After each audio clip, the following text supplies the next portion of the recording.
Warning, the following may contain dragons. Join fantasy authors Phil Tucker, Timandra Whitecastle, David Benem, Benedict Patrick, and Josiah Bancroft as they roll dice and take on the bad guys in a game of Dungeons and Dragons. 5 authors, 5 worlds, 1 adventure. It's time to get crit-faced.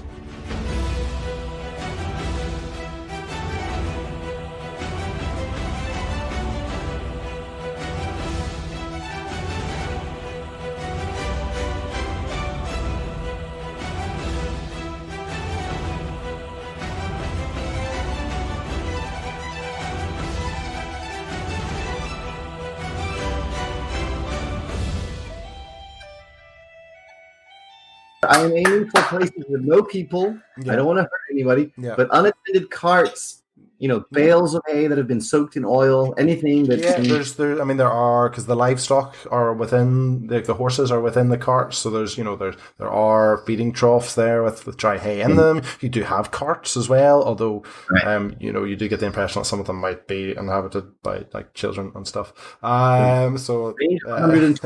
You're a terrible man. I can throw a fireball to every 4 seconds until. That's what we're concerned about.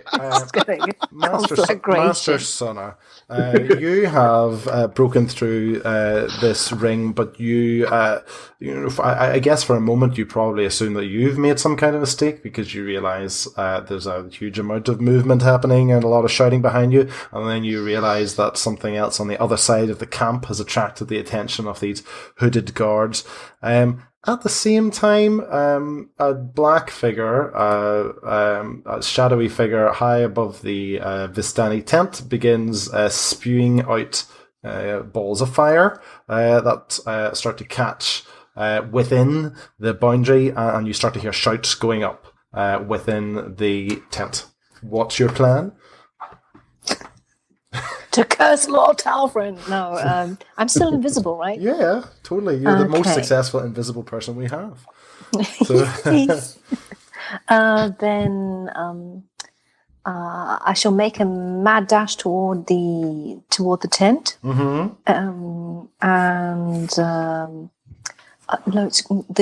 The grey clad figures are like honing in on the tent, I'm guessing. No, they're actually heading to you're at the southern end of the tent, and they're actually moving around to the north.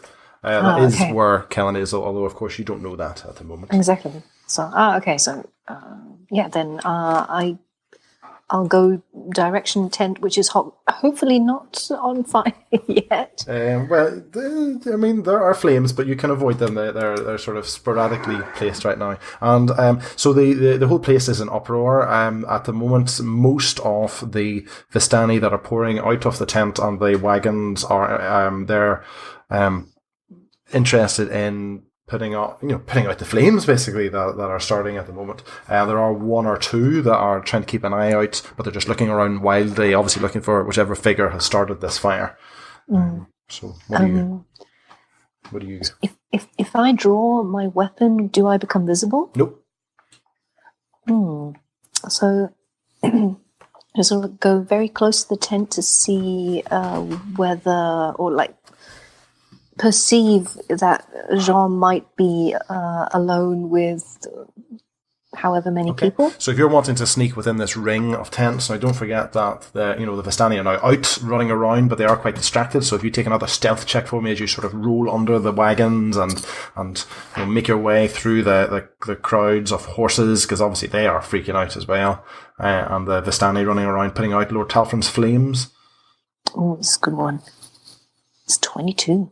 Yeah, so I'm sneaky. Is definitely sort of moving around and spinning basically as people run past, just making it look effortless. You manage to get up to a flap into the tent, and you can see Jean there, blood pouring from his shoulder, stripped obviously down to the waist, and the woman, Cariza, currently has her hands on his face, but we'll get to that in a moment. Kellen, You are now at the north end of the camp, the boundary. You are starting to fade into existence. And as that happens, the cloaked figures, one of which is 60 feet behind, clearly notice you. What's your plan? I keep running toward the tent as fast as I can. Okay, so we're just sort of, barreling through, basically? Barreling right through, right toward the tent. Okay, absolutely. So you could basically leap over the wagon. You're now into the central ring. There's another tent flap here. What are you planning on doing? I'm going to enter the tent. You're entering the tent, right? So, guys, inside the tent, Kellen bursts in. Now, Cariza has, as soon as the flames erupted, what happened is that a lot of the Vistani, including the two guys, ran outside, getting some bows and arrows and obviously buckets of water to deal with the flames. But Cariza moves across to you, Jean, and put her hands on your face, and she says, "Tell me one more time. Tell me, where is this Kellen, or the punishment that was due to him I will put on you instead." I thought I was very clear. He's run off. He fell in love. He's a terrible person. I don't like him at all. But I don't know where he is. I mean, like, have you ever eloped? I've eloped 3 or 4 times. I've got to tell you, I don't tell anyone where I'm going. I just leave, And so one night we just wake up. He's not there, and there's a note. It's very sad. It's written very crudely, of course, because he has terrible handwriting and lots of misspellings. But he didn't say, "Send my forwarding a mail." He didn't say that. He didn't tell me where he was going. He just disappeared. And then, as you say, he just disappeared. Kellen bursts in through the north end of the tent. This is going so well. There he is. Kellen, what does Jean say as you enter? What does Jean see as you enter? Sorry, I should have said. What does Jean see? Just a bedraggled barbarian, looking quite embarrassed, shocked, surprised. Okay. How's the honeymoon? It's all over, dude. As soon as she sees you, Cariza, she just drops Jean's face, lets him his neck head sag, and she draws her knife and she turns on you and she says, "You, finally, I will have my revenge on you." Master Summer, you see all of this, obviously, from the southern end of the tent. What's your plan? I enter the tent, so is just Cariza in the tent along with the two guys? There's a couple of random Vistani, but that most of them are outside at the moment. We'll get to them in a moment. Okay, so I enter the tent sneaky, stealthily, with my weapon drawn. Yes. And take in the situation, and actually, I'm gonna try something. So I'm going to initiate an attack against Cariza. Ooh. You're going to initiate an attack against Cariza? Yes. Okay. So, so at the moment her focus is on Kellen, so what are you planning on doing? And basically jump up behind her and knock the knife out of her hand. Okay. Her weapon. We're going to do... I'll have to roll for initiative then. So could everyone roll for initiative, please? We're going to die. Let's do it properly. I have a cunning plan. I'm going last. Okay. So, hang on. Master Sonna, what do you get? Okay, I've got 16. 16. Kellen, what do you get?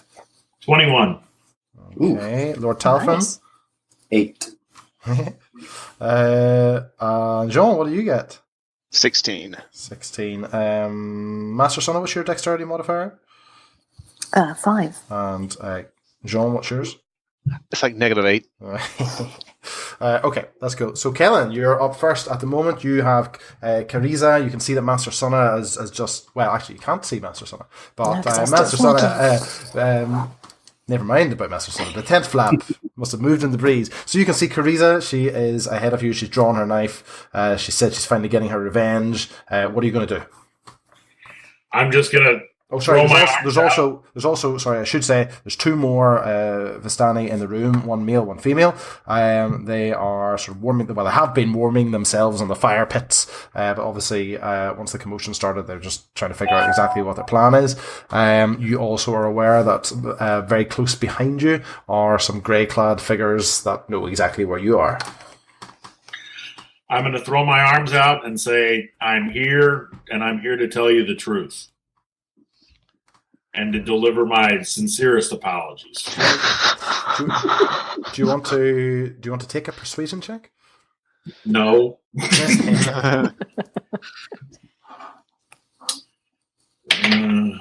12. Okay.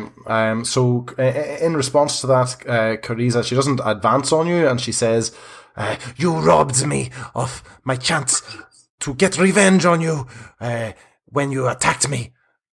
When you resisted my curse, I will curse you again for what you did to me." That's all she said. Please don't. Sounds fair to me, honestly. I think he's earned it. I think we can go agree. You don't understand the situation that my companions and I are in. We find ourselves in this strange world. We've been attacked multiple times by Strahd and his minions. We were desperate.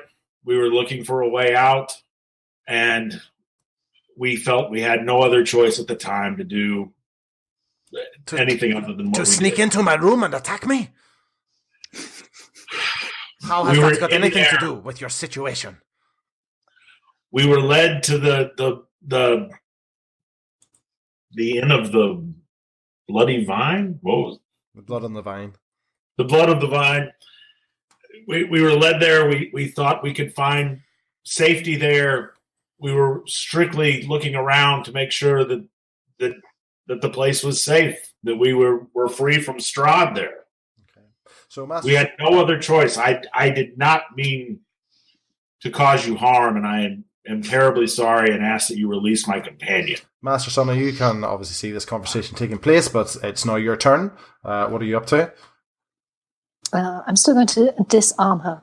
Okay, so would you... okay, you take a dexterity check for me, please. So, hang on, what do I do? So you just roll a d20 and add your on the second column at the top of it. You've got a dexterity modifier thing. You can take it with advantage because of your invisibility. Okay, so I rolled natural 20 and I have plus 5. Never mind then. What does that look like? What does Kellen see with this natural 20? Because obviously you're invisible. What happens? So he just sees her hand with a knife yank up all of a sudden in the air, and the knife just sails away into the corner of the room. So, and other than that, other than the knife flying away, what are you doing? So, I probably am not invisible now. Because you're still invisible. But I'm still invisible? Yeah, invisibility doesn't break because of, I believe that's the case, unless I'm wrong. Should break into your attack. Oh, it does it? Okay, so you fade into vision as you do that. Okay, so because I also have an extra attack. Yes. But I would really like to try Stunning Strike on Cariza. Okay, go for it. Okay. Come on. Okay, it's 14. Is that 14 do total? I have to... I don't know. What do I... hang on. Do I have to add something to it? I do not know either. Let me see. Hang on. Starting at 5th level, when you hit another creature with a melee weapon, you can spend 1 chi point to attempt a stunning attack. Okay, so you just want to take a regular attack? Yep. And it's like 1 chi to have a stunning strike. Okay. And the target must succeed on a Constitution saving throw or be stunned. Okay. So do you want to do your regular attack then? Yep. That's unarmed. Yeah. Because I don't want to kill her. Yeah. Well, you can also attack with your weapon and just say, I don't want to kill her, and you won't kill her. Okay. That's 16 plus 6 is 22. Yeah, you definitely hit her. So you sort of... Are you using... Is this unarmed, or are you sort of... This is unarmed. Unarmed, absolutely. So get some kung fu action going on. And what are you doing? Sort of hitting her in the face, or is that a finger push, or how? Oh no, it's like it would be like the Vulcan death grip. Yep. Okay. And she just sort of like petrifies. And, she got a natural 1 for her save. So what happens? She freezes up, so I can just like gently slide my short sword just like above her throat and say, "You're going to let both of my friends walk out of here in peace and quiet." And she answers with because I imagine she can't really speak at the moment while she's done. Okay, Jean, it's your turn. You're obviously tied to a post. You're quite badly injured. You do not have your concertina at the moment. What's your plan? Well, have I soiled myself yet? You tell me. Yeah, I mean, there's a plan. I say, I've seen my friends like come to my rescue, so now I'm like, I should be. Can someone cut me down? Can I do anything? Do you want to take a sleight of hand check to see if you can wriggle your untie the knots? Yeah. Yes, I can do that. I have those things. Okay. 15. Yeah, I mean, it's obviously it must have been part of a stage act that you were forced to be involved in at some point, but you've sort of had your yes, a stage act. Yeah. You've had your muscles tensed up for all that time, and it allows you to relax. And when you relax, there's a bit of slack on the rope that you're able to work, so you're able to get your hands free and drop down. So that was quite that as your action. What's your? Are you going to move at all? So you've got this big tent. You can see Master Sunna is just a few feet away.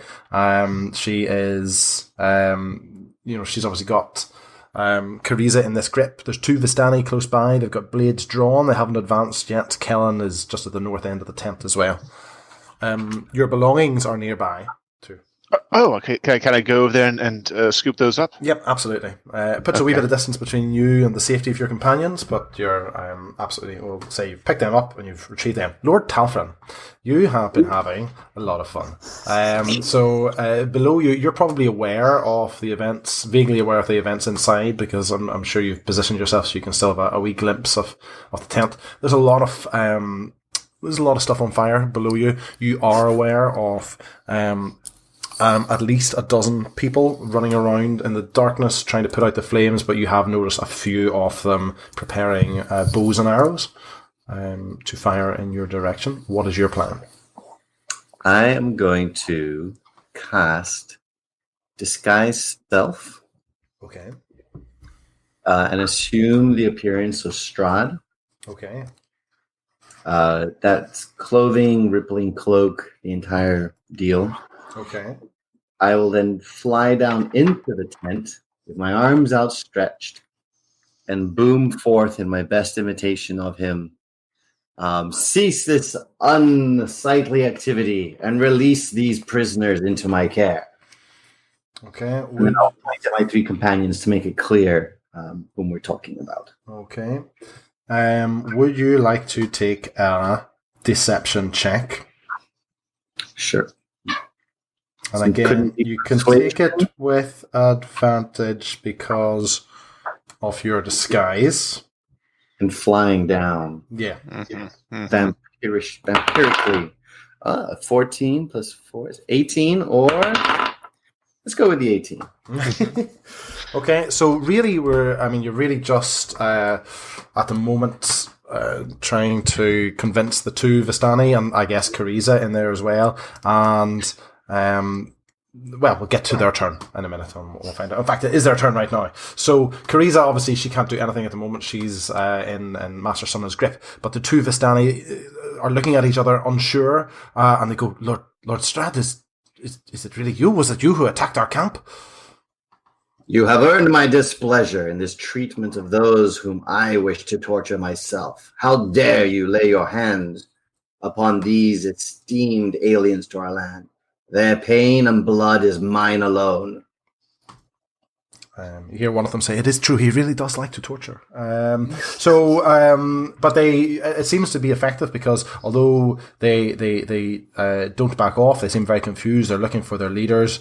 They don't advance any further. However, what does happen at the end of the round, through the hole in the tent where Kellen came through, 3 of the grey-clad figures burst through with sort of curved swords drawn.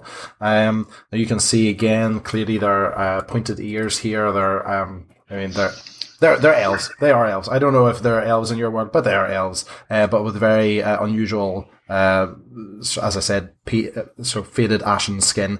Also through the other end of the tent, the southern end where Master Sunna came through, we have four more Vistani come through, including two of them are the two men that came earlier. And the better groomed one, he shouts, "What is the meaning of this, Lord Strahd?" And Kellen, it's your turn.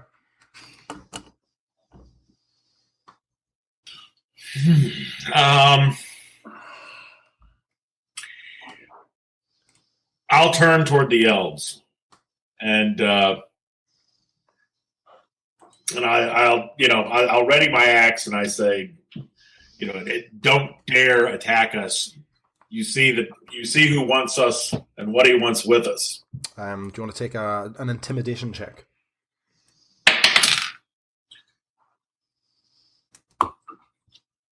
$15. Okay. Again, you can see the elves, although there's no look of fear on their faces, their eyes dart to the figure of Strahd, sort of floating there. How long does fly last for, by the way, Lord Telfin? Up to 10 minutes. Okay. We're getting close to that at the moment. So you see their eyes dart to Strahd, dart back to you with your axe, and again, although they don't back off, you can see that there's hesitation in their actions. We're going to count that as your main action. Is there any movement here, Kellen? I'll back up toward Master Sunna. Okay, Master Sunna. I believe the stunning strike only lasts for one turn, so you're aware that Cariza is going to be able to move. She's currently in melee range with you. What's your plan? Well, I'm stood behind her with my weapon at her throat, so yes. I'm just going to stay that way. So Okay. I don't want her harm. Mm-hmm. I tell her, I do not wish to inflict any wound upon you. We're not here to threaten you or your people. Mm-hmm. All we want is to live in peace and go back to our homeworlds. Okay. Are you doing anything other than that, other than saying that? No. Okay. She's still frozen at the moment, so we'll get or stunned at the moment. So we'll get to her. Jean, you've obviously regained your items. You've seen Strahd fly in here, and seems to be on your side. We've got these weird cloaked figures up at the north. We've got all the Vistani, including your torturer, to the south. What's your plan? You're kind of off to the east slightly. I have no idea what to do. I don't know. I feel like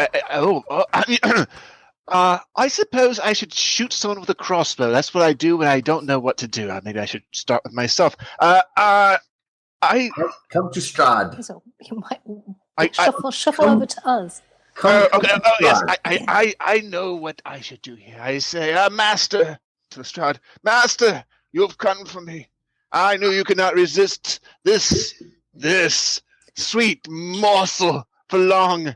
I told you he would come for me, and he did, and here he is. And and I run to his arms, and I squeeze him tightly around the middle and say, "Yes, yes, Master. Yes, it's good to see you too. I've gotten the tap opened for you. You see."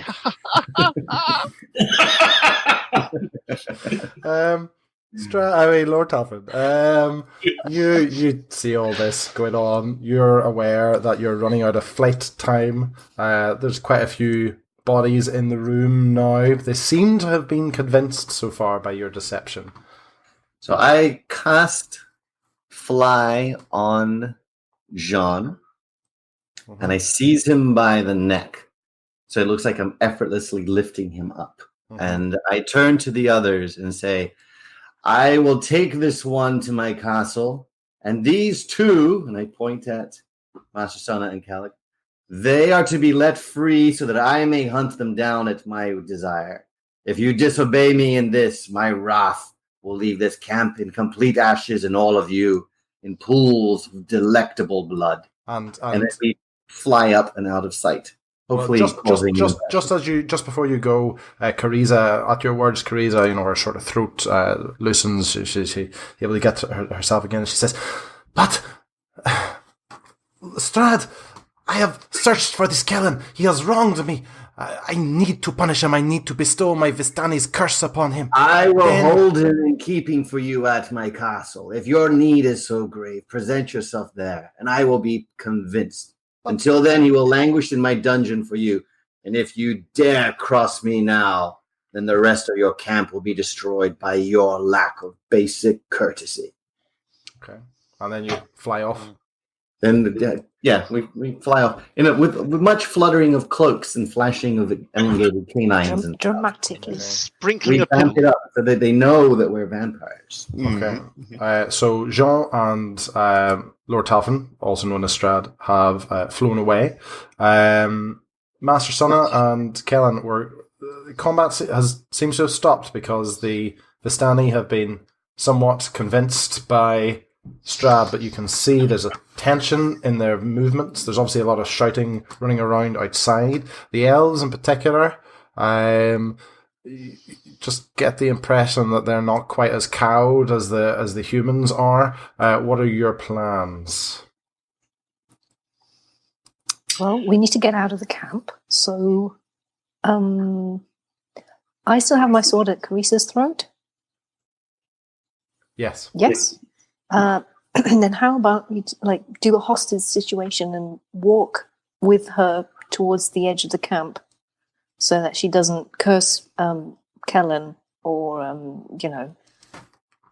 all of a sudden people will suddenly decide that they don't want to believe Strahd anymore. And so as you're walking, she sort of turns to try to catch your eye. Obviously, she probably can't quite achieve that. She says, "Tell me, is this more of your trickery? Was that really the Lord Strahd?" I do not know. If it was Strahd, then I can assure you I will kill him. Will you take a deception check for me? Oh, but I was so persuasive in my righteous anger. 15. Oh, plus persuasion? Deception. Oh, deception. You're lying. Okay, 16. 16. And she really just shuts up after that, to be honest. She's trembling, whether just through the fact that she's got a sword at her throat or just through bitter rage, you're unsure. The men, the Vistani men that seem to be that's leadership role in the camp, they sort of move aside as the two of you walk forward, and the gruffer one, he shouts, "What are you planning on doing with her?" I will release her on good faith that you will not follow us. We must go and rescue our friend from Strahd, the monster. And they kind of look confused as you say that, but give you enough time to move out. I assume, Kellen, you are you're moving with Master Sunna and her hostage. Is that right? Yes. In lockstep. Okay. And again, the people outside don't really pay much attention. You're aware that there are those from the tent behind you. They sort of walk a little bit just to see you move out, but you can make your way through the ring of wagons unopposed. What's your plan with Cariza? So I with the sword still at her throat, I look her in. I turn around so that she can see my face, and I say, "I had the chance to kill you, but I did not. I want you to remember it." And then I drift away into the darkness. Ninja style.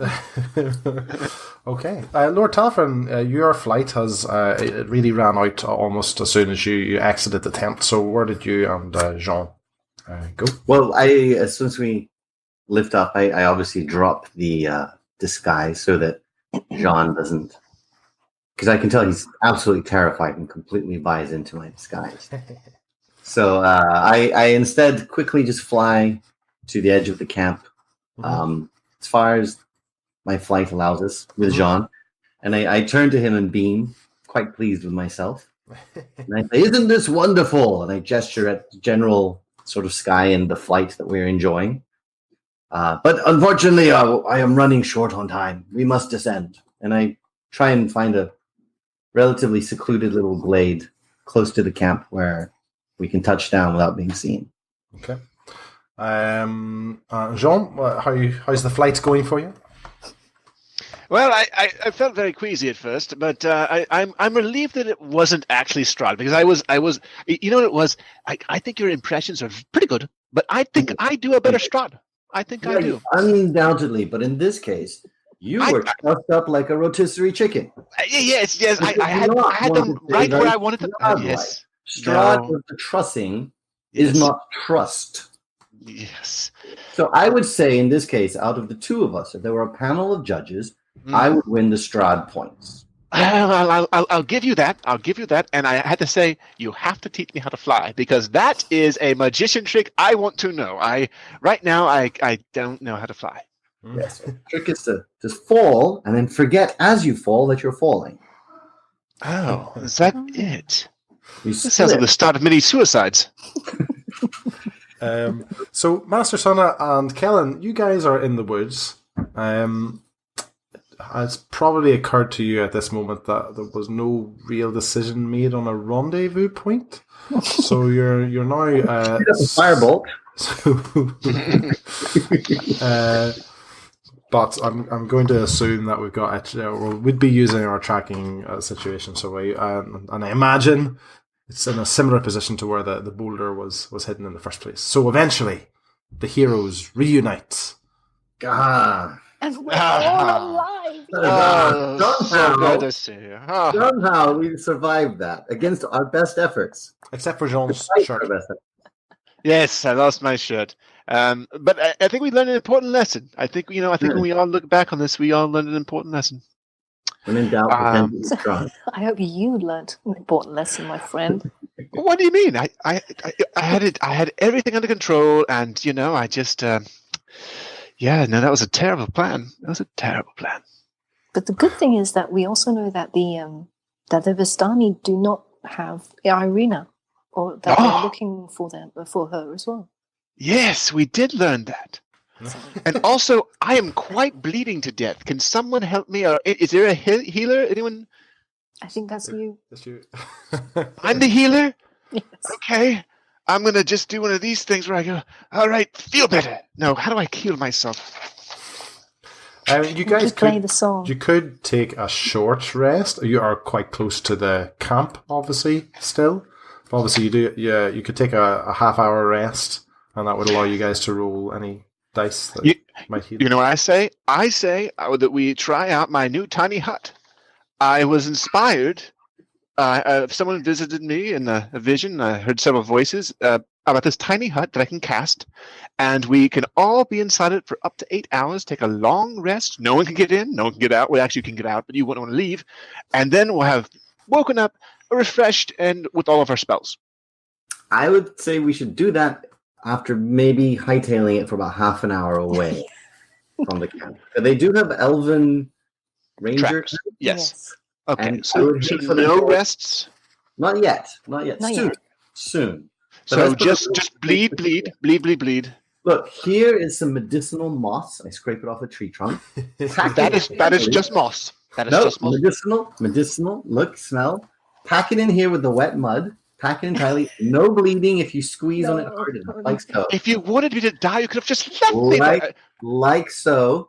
Does that not feel better?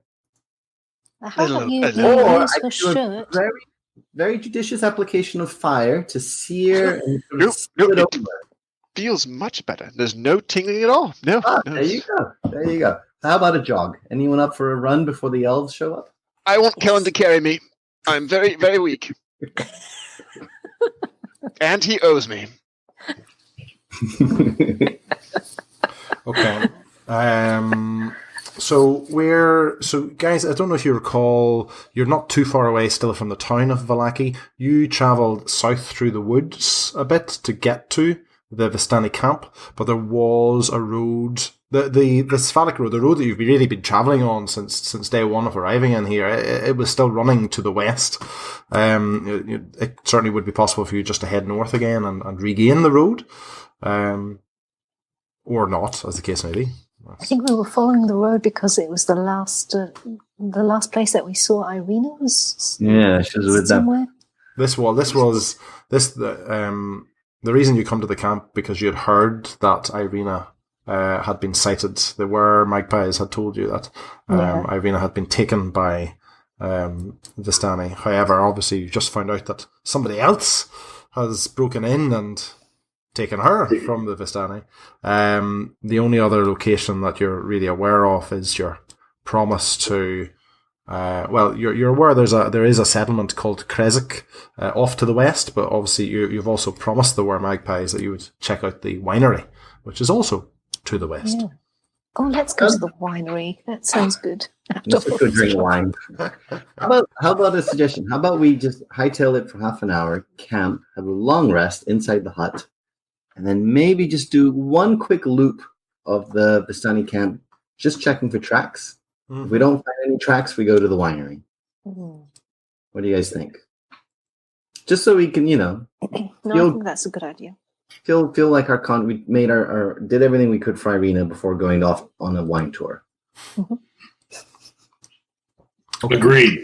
Yep. All right. Okay. So what's the current plan? Sorry, So we're running down the road for another half an hour, and then just finding out a hidden spot for the tiny hut. Okay. Do you want to take a survival check then? Sure. Anybody else want to roll? I'm going to go plus 2. Yeah, let's just. 16. Okay. So you're obviously the Vistani have been traveling from the camp to the road quite a bit, and you managed to find somewhere that you reckon is quite a distance away from those trails of theirs.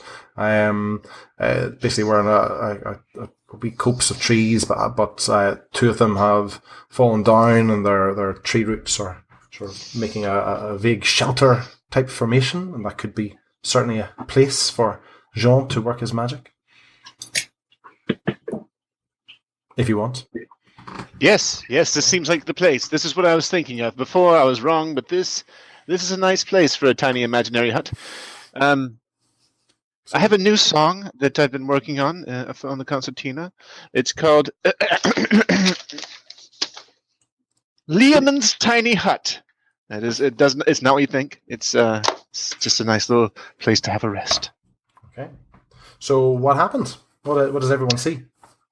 Well, you had the crowd around because there's only a 10-foot radius this will work in. But if you come closer, a little, not so close, Kellen, not so close, we just sit down and I will begin to play a beautiful song. From the inside, it just looks like a sort of pearlescent swirl of beautiful light, and I can make it dance and sparkle. But I temper it to just sort of a nice sort of night sky with bright stars, but not too bright. From the outside, it looks like a kind of a dull grey and uninteresting sort of like wallow. No one will want to go over there. Okay. And are people? What kind of rest are we looking for, guys? Are we trying to take a long rest, or are we? It'll last for 8 hours, so yeah, let's long rest. Okay. Are we setting up a watch? No one can get in. There's no need. Yeah. Yay. True. So are we setting up a watch, or are you happy to trust in the tiny hut? This is a song that I've written. How could this go wrong? I think I'll stand watch. Oh, God. I'm going to sleep. Yeah, me too. Crit-Faced is a weekly Dungeons & Dragons podcast. To make sure you never miss an episode, and to get an exclusive prequel episode of the podcast, where you can find out what our characters were up to before this adventure began, head over to critfacedpodcasts.com and join our Crit-Faced fan group.